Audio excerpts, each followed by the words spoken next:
తెలంగాణ ఉద్యమకారుల గుర్తింపు కమిటీ తొలి సంప్రదింపుల సమావేశం కాసేపట్లో జరగనుంది. ఇక సచివాలయం ఎదురుగా ఉన్న అమరజ్యోతి కార్యాలయంలో ప్రభుత్వ సలహాదారు కె కేశవరావు నేతృత్వంలో ఈ సమావేశం జరగనుంది.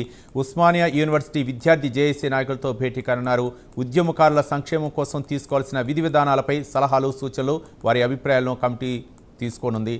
ఇదే అంశాలపై మరింత సమాచారం మా కరెస్పాండెంట్ అజీం అందిస్తారు. అజీం, కమిటీ ఆధ్వర్యంలోని కె కేశవరావు నేతృత్వంలో ఈ రోజు ఏదైతే సెక్రటేరియట్ ఆపోజిట్ గా ఉన్నటువంటి అమరజ్యోతిలో ఉద్యమకారుల కమిటీ సమావేశం కానుంది. ఈ కమిటీ ఈ రోజు ఉస్మానియా యూనివర్సిటీకి సంబంధించినటువంటి జేఏసీ నేతలు కావచ్చు, ఉద్యమంలో ఏదైతే పాల్గొన్నటువంటి విద్యార్థుల సంఘాల నేతలతో కావచ్చు ఈ రోజు కమిటీ సమావేశం అవుతుంది.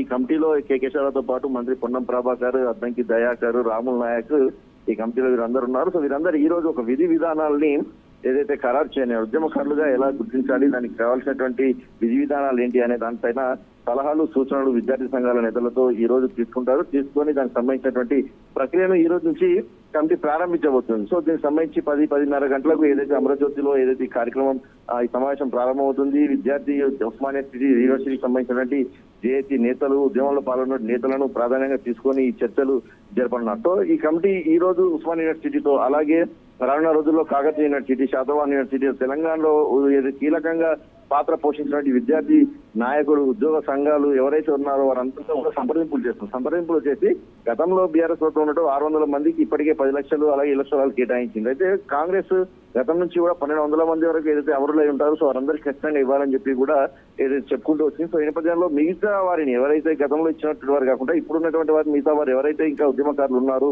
ఎవరైతే ఉద్యమకారులకు సంబంధించి మనం ఇంకా చేయాల్సింది ఇలాంటి కమిటీ వీరందరినీ కూడా గుర్తించి వారికి ఎలా చేయాలి అంటే వారికి ఆర్థికంగా ఏం చేయాలి, అలాగే ఉద్యోగాలు, ఈ కుటుంబంలో అలాగే ఇంటికి సంబంధించిన స్థలాలు, ఇవన్నీ అంశాలపై విధి విధానాలు క్రియేట్ చేస్తారు. ఎవరు ఉద్యమంలో కీలక పాత్ర పోషించిన దానికి ప్రధాన పాత్ర ఏంటి, వారికి సంబంధించిన ఆధారాలు ఏంటి, ఇవన్నీ కూడా కమిటీ నిర్ణయం తీసుకుంటుంది. అలాగే వీళ్ళందరికీ సంబంధించిన సూచనలు అవన్నీ కూడా విని కమిటీకి సంబంధించినటువంటి సూచనలు అలాగే సూచనలు ఇద్దరిని కూడా సీఎం రేవంత్ రెడ్డి ముందు నుంచి ఫైనల్ గా ఒక విధి విధానాలని కమిటీ ఖరారు చేయనుంది. Ravi, right, thank you Azeem.